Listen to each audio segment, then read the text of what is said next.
Getting ready, obviously, going to be a tricky road trip for our guys this week, playing against a good UMass team that, they've already played an SEC team, an ACC team, and played pretty well. They were pretty quick on defense, got a lot of quick guys, move around, a lot of different pressure, stunts, movements on the defensive side of the ball to try to create as much chaos as they can on the defensive side of the ball offensively. They throw the ball pretty well, got an explosive running back. And a different environment, obviously long road trip for us. Going up to the Northeast, we might have to get the heaters out even. How hot it's been here. And even just looking at the weather forecast, I think it's 30 degrees colder than any practice day we're going to have this week. So even though it's not that cool up there, just the temperature change, we got to be prepared for that and get ready to just go play hard. It's going to be a big key for our guys of staying focused, being our second straight road game, making sure we're focused and learn how to win on the road. Questions? We'll get a mic to you. Mike.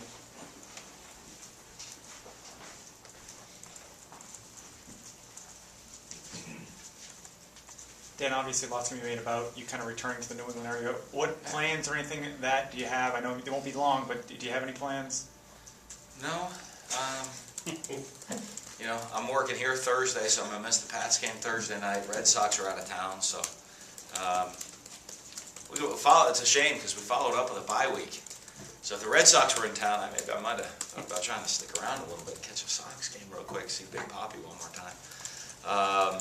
But no, I think I'll have a lot of friends and family come. I think I can't even tell you. You have to ask my wife. I mean, I think she's had.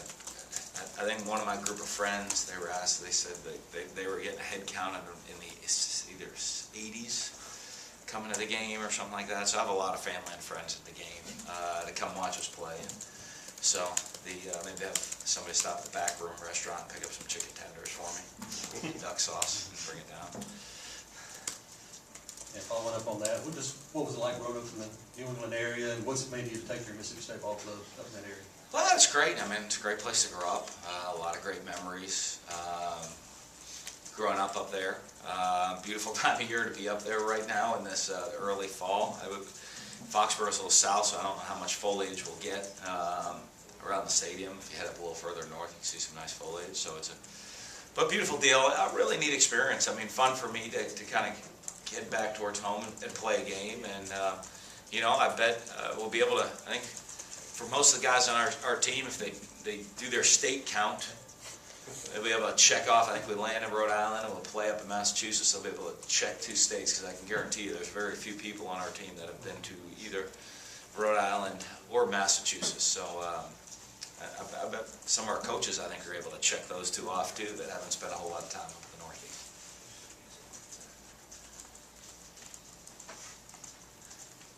Coach, Des Harris had a good game the other night at LSU and things. What's that mean for him to have overcome all the knee injuries that he's had to come out and really make an impact in an SEC road game like that? Well, I think you see what we've been hoping to see out of him for the last couple of years, and obviously injuries has kind of set back his development for a guy that we expected early on in his career. So he was a really good special teams player, which usually leads to that you're going to continue to grow, develop, become a good defensive player, and just some of the injuries have cut that short for him. So it's good to see it.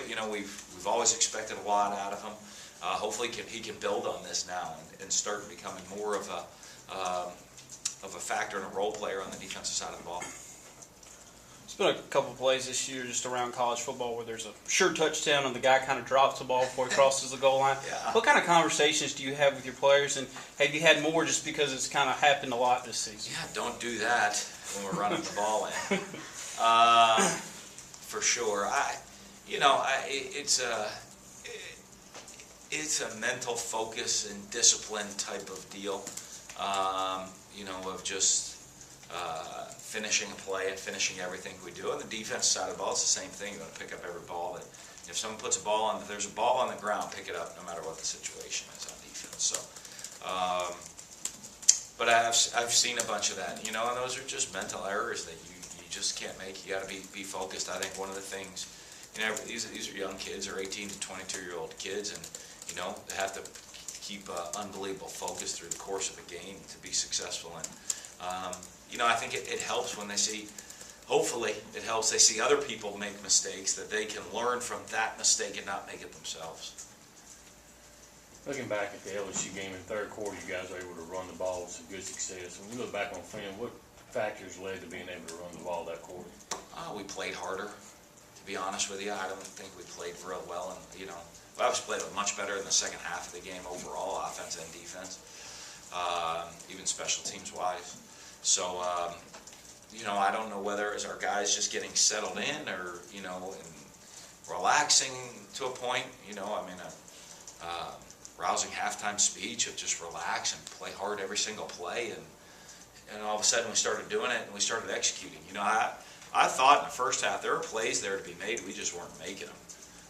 Both run and pass, offense and defense, and even the kicking game. We just weren't making the plays that were there to be made. I think our guys settled down in the second half. We started making the plays that we expected to make, and unfortunately we dug ourselves a little bit too big a hole to dig out of at that point. After you went back and watched the film, was LSU doing anything defensively to kind of keep Nick Fitzgerald from gaining as much success as he did running the ball? No, I mean, again, when you play, you know, when you're running option football, like, you know, whether it's zone read options or other things, you're just going to take what the defense gives you. So, I mean, I guess they kind of had some guys on him and gave him the reads to hand the ball off.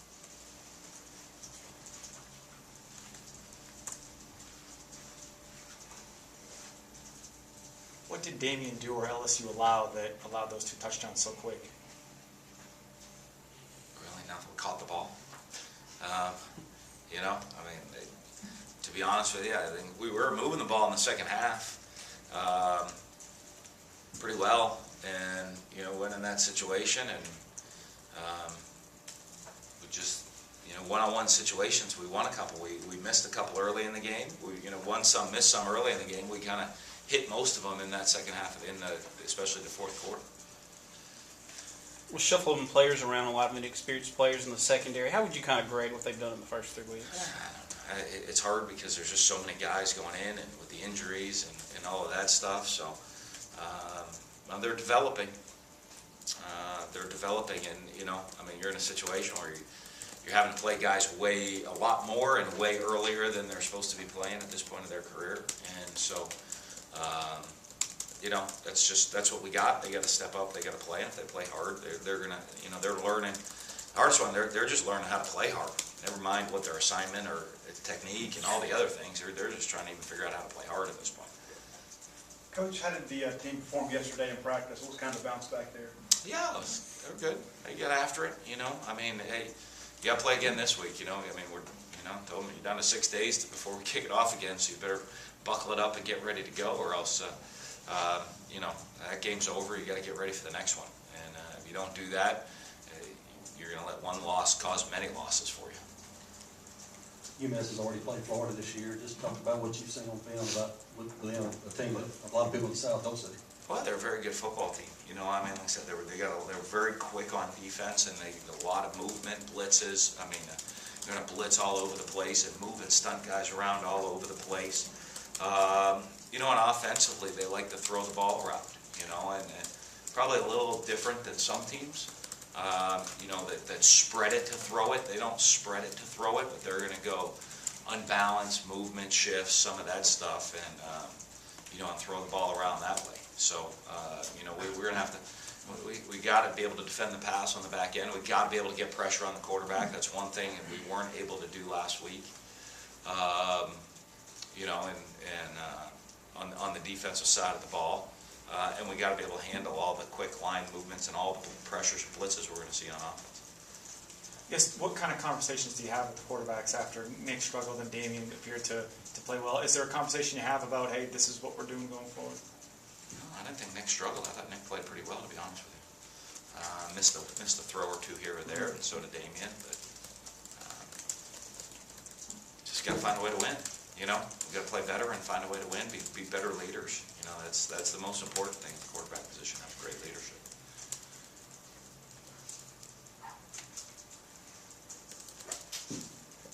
That's it. How's Will Coleman doing? I know it was a two-week thing. Is today, Yeah, this week better for it's him? going to be right on the edge. Okay. So not sure. He'll still be questionable this week. Be nice to get him back. You know, but we got to see with where he's at, with whether he'll be back. I feel if he's, you know, we feel pretty confident that he'll definitely be back for the Auburn game. Okay. You know, it's going to be close for this one though, but we'll see how this week progresses with him. Anyone else that of concern? We're hoping to get Sed Giles back, but that might again be Auburn as well.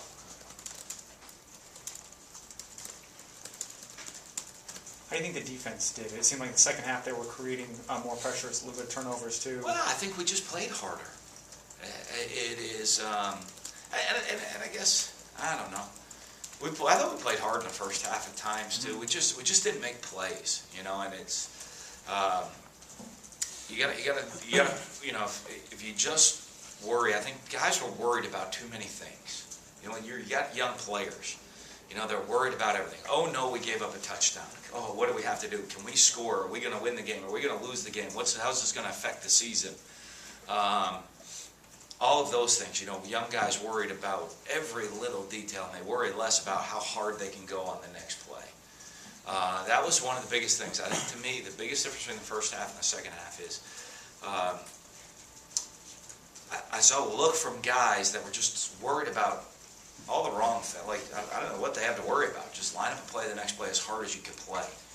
And for some reason, everybody's worried about big picture things or, you know, outcomes of the game, instead of just line up and go as hard as you can on the next play. To be honest with you, I think if you watch us play,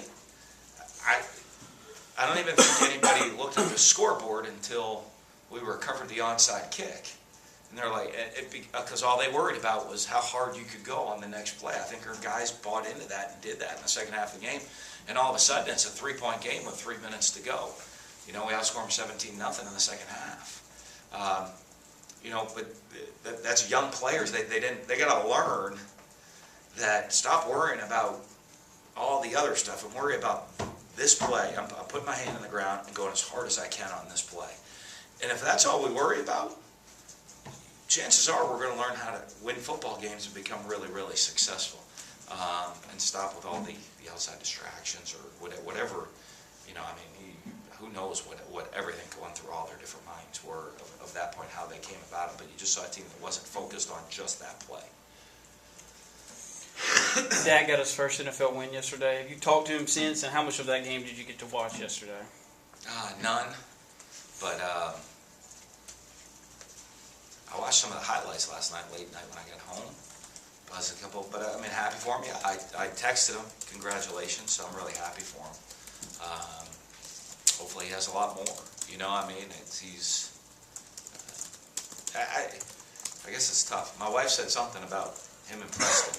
So I don't know if Preston got to hit him or not, because she was watching the game and she said like they did a big deal. Preston's never been allowed to hit him before, so he was looking forward to hitting him. But you know, I know you're happy. I saw a picture of Dak and Preston together after the game, and you take a lot of pride in that. You know, there's two guys that they're a 4-star between. You kind of bind them both. You know, I think they combined to be a 4-star, two each.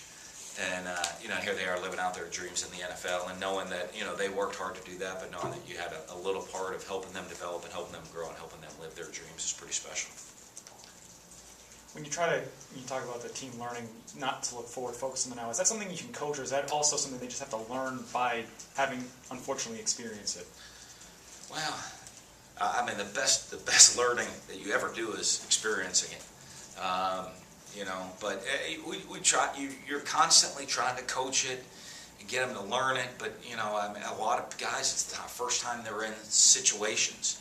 So even though they might be able to tell you that before the game, this is what we need to do, and they can tell you that, when they get put in a situation, how they react or respond is sometimes different. And so, you know, you got to kind of help them get through those situations and grow. You know, we'll see. You know, we'll see how we respond to that practice this week, how we respond to it in a road game this coming week. You know, I mean, are we learning from mistakes and issues that we've made? You know, and every game seems to be different. You know, in each of the first 3 games we've played in hard to say a great half, but I think we've played some really good halves of football.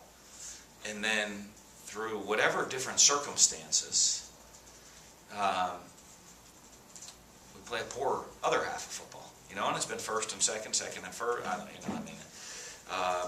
And I think it's just learning how to deal with whatever situation you're in and how to go respond to it.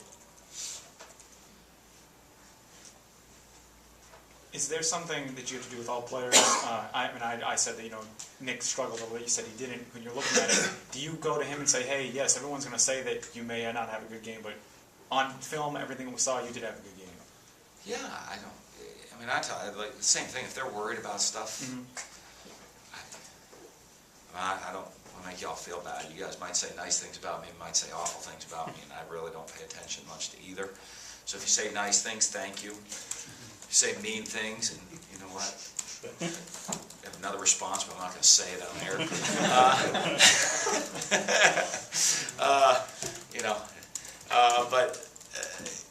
I think that's just something you have to grow with, and hopefully they learn that. You know, we had a quarterback here the last couple of years. Got attention, did good, did bad, had a lot of, was given a lot of credit, took a lot of criticism. And you wonder why he's handling things pretty well at the next level. It's because he figured it out while he was here, so hopefully they learned that from him. Hey, you're as good as your last play, you're as good as your last game. And, and if you don't like how things are, or you don't like what's being said about you, well, get to work and go change it. If you like how things are being said about you, then get to work so they keep saying even better things about you. But either way, you better strap it up and get back to work and improve if you want to have a chance to succeed.